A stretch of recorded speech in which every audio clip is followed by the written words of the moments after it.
While researching mud flood resets, I started looking into the Panama Canal after noticing a huge canal was already on the enormous 1587 planisphere by the cartographer Monte, which I originally mistook for the Panama Canal, even though it was a little further north of the Panama Bay in Nicaragua. On WikiLeaks, believe it or not, we find some curious statements about the building of the Panama Canal. First, it's important to notice the Panama Canal is a 51-mile-long artificial waterway in Panama. We'll get back to this vital distance later. It was started by France in 1881, and the United States took over the project and opened the canal August 15, 1914. One of the largest and most difficult engineering projects undertaken, the Panama Canal shortcut greatly reduced the time for ships to travel between the Atlantic and Pacific Oceans, enabling them to avoid the lengthy, hazardous Cape Horn route around the southernmost tip of South America, and probably to stop them from finding the passage through the ice wall between the Masonic Pillars of Hercules right there. But that's none of my business.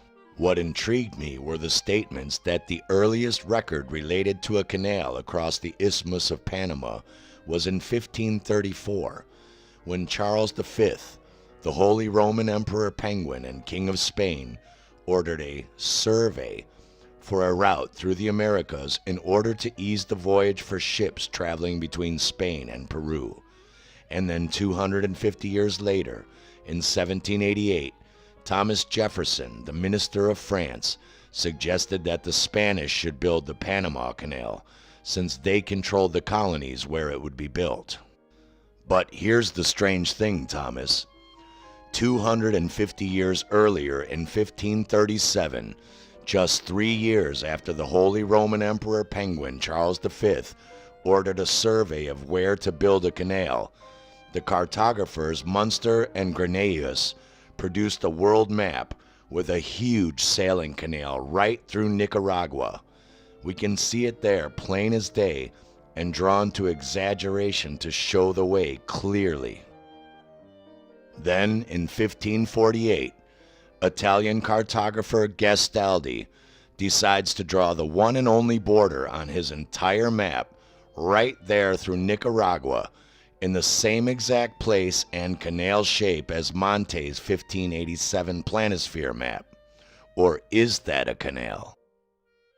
In 1583, the accomplished artist and renowned cartographer of dozens of world maps, Hondius, makes this drawing, but in true Masonic fashion, the details are in what we don't see: a huge sailing canal right there through Nicaragua.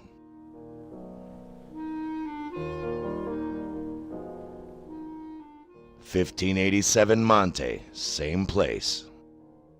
In 1601, Vasco had mapped a sailing canal clearly drawn in the same place, right there through Nicaragua, just west of the Panama Bay.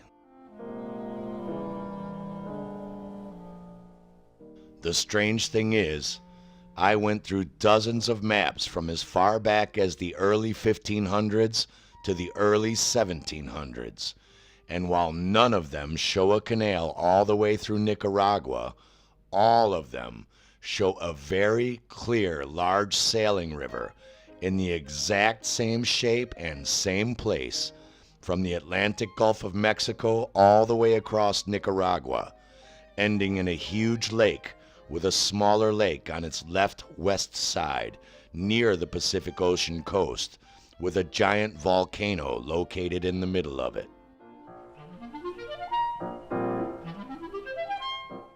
It was clearly well known since the early 1500s and large enough to sail into from the Atlantic.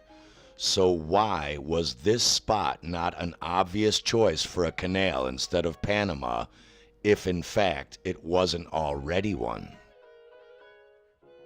That double lake and volcano is still there in Nicaragua today, in the exact same place. And remember how the Panama Canal is 51 miles of artificial canal? Well, this lake sits 12 miles from the Pacific Ocean coast, and the smaller lake is even closer. But something terrible clearly happened after the early 1700s, which researchers are calling the mud flood or Great Reset, because today there is no river to be found leading from the Atlantic Gulf of Mexico to that lake.